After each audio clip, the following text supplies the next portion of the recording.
Jadi nanti barangnya dimusnahkan, orangnya denda, dipenjara juga, dan akan di blacklist. Yang terlibat itu saya akan larang impor seumur hidup, impor segala macam.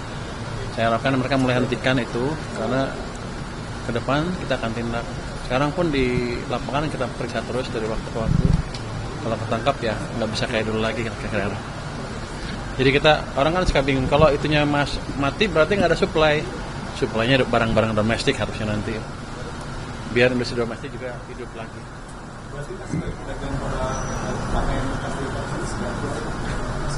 Ya nanti dia beli pakaian dari produsen dalam negeri lah. Kan masa kita legalkan yang ilegal, sementara produsen dalam negeri nanti kan sama juga untuk yang jadi dapatnya. Kan mereka yang penting untung kan.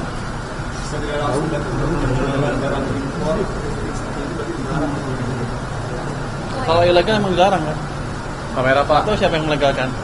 Kalau saya pikir sih ilegal harusnya dilarang, kecuali dia bisa legal dengan melalui jalur tertentu. Tapi kalau selama ini kan yang disebut balapres itu kan, itu akan dilarang. Dan saya pernah bilang kan, tanya ke orang bea cukai apa hukumannya hanya ditaruh di mereka, barangnya dimusnahkan terus orangnya dipenjara. Saya bilang saya rugi, cuma udah ngeluarin uang buat misahin barang, ngasih makan orang lagi. Jadi nanti barangnya dimusnahkan, orangnya denda, dipenjara juga, dan akan di blacklist. Yang terlibat itu saya akan larang impor seumur hidup. Aturannya kapan keluar? Sebentar lagi. Jadi udah ada pembicaraan sama Oh? Kenapa Menteri Perdagangan? Kan itu ilegal. Kenapa mesti bicara dengan Menteri Perdagangan? Emang ada peraturan Menteri Perdagangan yang melegalkan itu? maksudnya kan Kerjasamanya koordinasinya koordinasinya memberantasnya gitu. Kenapa memberantas Menteri Perdagangan? Instrumen dia di mana? Apa langsung dari Kementerian Keuangan Pak? Itu kan bea cukai, pasti kan yang jaga bea cukai nanti kalau di lapangan mungkin yang baru mungkin Kementerian Perdagangan, tapi yang saya jaga yang di bea cukai, yang di port masuk. Saya fokus di alat-alat yang saya kuasain, bea cukai, pajak dan lain-lain ya. berarti bentuknya PMK ya Pak? Aturannya? Aturan apa? Itu kan ilegal eksekusi sesuai dengan pelanggarannya. Nanti kita perketat aja peraturan yang tadi, yang bukan yang hanya ada katanya kelemahan hukum di sana, tapi kan kita bisa akalin nanti di lapangan seperti apa. Kalau mitigasinya gimana sih Pak kalau ada penolakan dari para pedagang gitu? Penolakan, siapa yang nolak saya tangkap duluan. Kalau yang pelaku thrifting yang nolak-nolak itu ya saya tangkap duluan ya, berarti kan dia pelakunya, clear. Malah maju, malah untung saya. Coba yang ini, dia kan ngaku bahwa saya pengimpor ilegal kan. Alhamdulillah. Pak, di Pasar Senen kan juga banyak yang menjual pakaian-pakaian bekas itu ya Pak. Termasuk itu juga Pak akan dibahas. Ya saya nggak akan raja ke pasarnya, saya cuma di pelabuhan aja. Ya nanti otomatis kalau itunya kurang kan, suplainya kurang, dia jual kurang. Tapi nanti akan saya lihat seperti apa. Harusnya sih pelan-pelan kan suplainya habis kan. Kalau suplainya dicekik kan pasti akan beralih ke barang-barang dalam negeri. Saya harapkan mereka belanjanya dari produk-produk dalam negeri nantinya, UMKM kita lah. Ini kan ada tanggapan Pak dari Pak Nasan Asmi bahwa ya gaya komunikasi Bapak lagi-lagi dikritik begitu. Kenapa? Katanya bisa melemahkan pemerintahan Pak. Nah itu gimana? Mana indeks mana tadi? Gambar saya tunjukin ya. Saya gambar. Itu saya selalu pakai survei ke masyarakat. Apakah saya mengurangi kepercayaan masyarakat pemerintah? Apa tidak?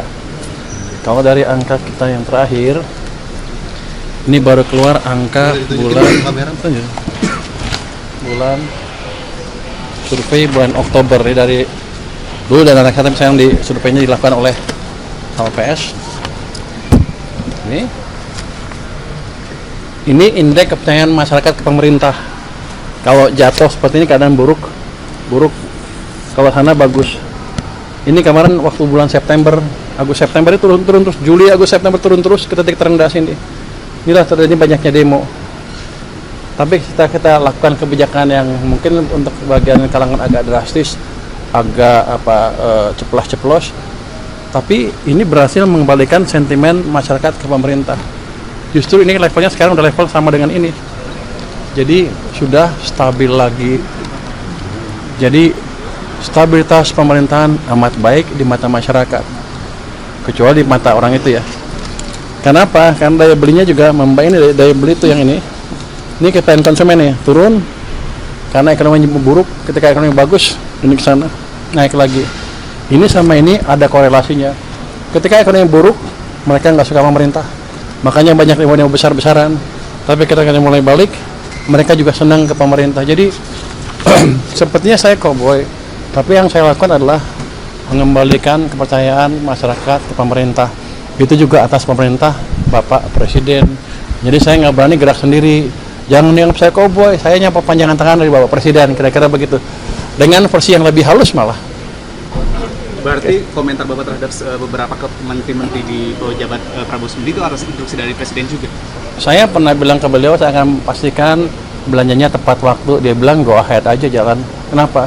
Karena kita perlu ekonomi yang lebih cepat di triwulan keempat tahun ini. Udah mulai kelihatan kan? Saya harus harapkan ke depan lebih bagus lagi.